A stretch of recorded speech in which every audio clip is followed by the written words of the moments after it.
Sensation. Sensation, le MAG. Bonjour à tous et bienvenue sur Sensation en partenariat avec TV78. Je reçois aujourd'hui Bertrand Houillon, maire de Manille-les-Hameaux. Bonjour. Bonjour. Alors Bertrand Houillon, l'actualité ne nous a pas échappé en Afghanistan alors que les talibans ont pris le pouvoir le 15 août dernier. On se souvient des images de centaines d'Afghans sur le tarmac de l'aéroport, certains s'accrochaient aux avions de l'US Air Force pour s'échapper du pays. Qu'est-ce que vous avez ressenti en voyant ces images ? Une consternation et puis c'est des images horribles qu'on voit. On peut toujours se dire c'est à l'autre bout du monde, mais un tel désespoir. Et puis on sait ce que sont les talibans par rapport à la privation de liberté, par rapport à la privation de dignité humaine, par rapport au risque de mort aussi qu'il y a. C'est des gens qui sont plus sans aucun espoir et qui cherchent à fuir leur pays par tout moyen, et le seul moyen qui restait était ce fameux aéroport aux mains de forces dites alliées et surtout des Américains, et on voit ce que ça peut donner quand on est totalement désespéré, et encore une fois c'est l'humain en fait. Et Emmanuel Macron a rapidement décidé d'offrir un échappatoire pour les ressortissants, mais aussi pour les Afghans et Afghanes qui ont travaillé avec la France et les autres pays dans la lutte contre les talibans. Que pensez-vous des décisions du président de la République ? Le droit d'asile ne peut pas être un tri. On ne peut pas considérer qu'on va sauver des bons et laisser les autres, qu'on ne peut pas considérer qu'on va sauver des personnes qui ont pu nous aider. En échange, finalement, on leur octroie le droit d'asile. On ne peut pas non plus faire un tri en fonction de la possibilité d'argent aussi qu'on peut avoir pour passer à tel endroit. Le droit d'asile, c'est un droit humain, un des droits fondamentaux, et on doit être en capacité d'aider toute personne qui veut fuir un régime dans lequel, au pire, ils seront morts dans les prochains mois ou années, et au mieux, ils auront perdu toute dignité. Et alors, en ayant travaillé avec les alliés, les Afghans et Afghanes peuvent aujourd'hui le payer de leur vie. Il y a également cette notion de droit des femmes bafoué, voire même inexistant, pour aller plus loin. Depuis l'arrivée au pouvoir des talibans, il est essentiel de leur venir en aide et de leur proposer une sécurité. C'est totalement essentiel de pouvoir les aider à sortir de ce pays, et presque pour pouvoir lutter de l'extérieur, pour reprendre leurs droits de liberté, d'égalité. Et finalement, c'est notre fraternité qui doit aider à tout ça. C'est un rôle, encore une fois, totalement humain. Je vais prendre un exemple qui est assez flagrant, parce que dans le monde du vélo, par exemple, il y a un certain nombre de femmes afghanes qui ont développé la pratique du vélo là-bas pour les femmes. Et aujourd'hui, elles ont brûlé leurs affaires, elles cachent leur matériel pour éviter d'être prises à partie par les talibans, puisque forcément, la pratique du vélo, c'est un outil de mobilité et donc un outil de liberté pour les femmes qui leur est totalement interdit. Et on est toujours dans cette notion aussi de dignité, parce que ça faisait partie aussi peut-être d'une part de leur dignité de faire du vélo, de faire du sport finalement. De faire du sport, de pouvoir partir de chez elles de manière libre, seules aussi, sur leur bicyclette. Voilà, c'est un objet de découverte aussi. Et elles avaient vraiment développé cette pratique, mais dans tous les domaines, on retrouve ces difficultés en termes de liberté de la presse, en termes de liberté au niveau des avocats, de la justice. Les militants des droits de l'homme sont aussi pourchassés là-bas. On entend parler de journalistes qui sont cachés dans leur cave. Tout ça, aujourd'hui, il faut bien se dire que les talibans, en 10 ans, n'ont pas changé.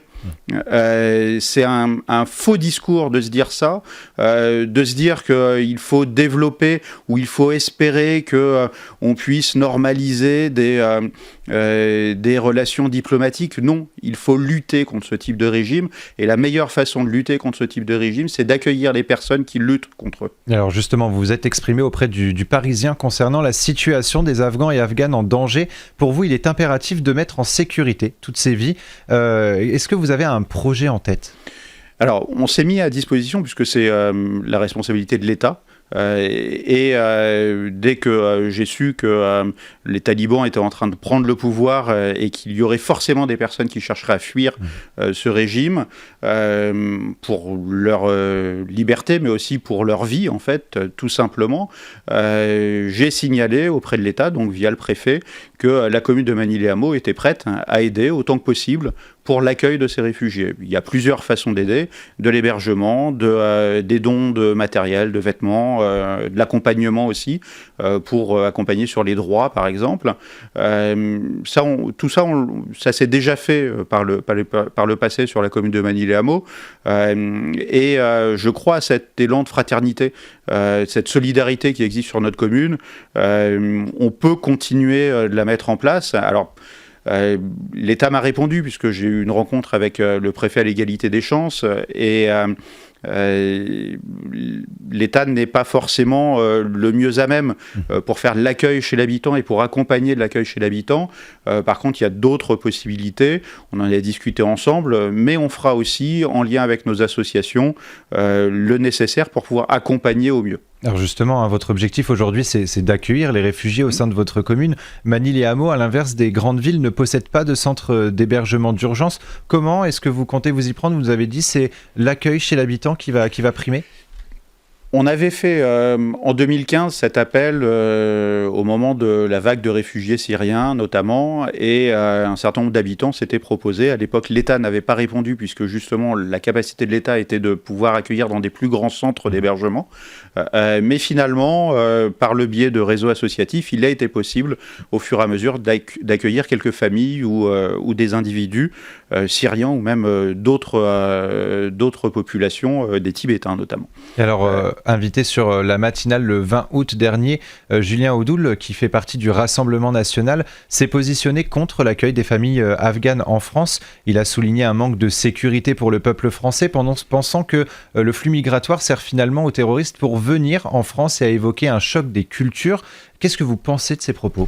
Le problème de sécurité, c'est ces fascistes, clairement. C'est-à-dire que à vouloir jouer sur les peurs, à vouloir diviser au maximum, finalement, ils font le même jeu que les talibans. Ils excluent au lieu d'inclure au maximum et au lieu de travailler sur les droits humains de manière générale.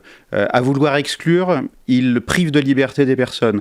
À vouloir exclure, ils confortent des inégalités. Et finalement, ils ne sont pas fraternels.